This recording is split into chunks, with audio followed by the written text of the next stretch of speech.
Updating your payment method on KDP is essential to ensure you receive your earnings without any issues. Follow these steps to easily update your payment information.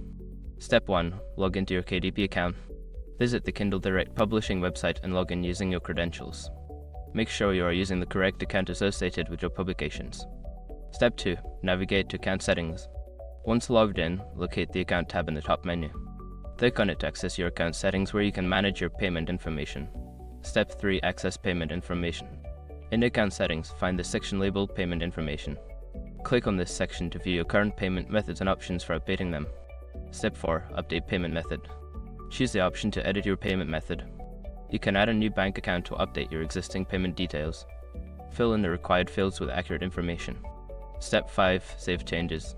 Before filing a refund or dispute, use the sroc.com link in the description to open the refund dispute deadline calculator and confirm your deadline.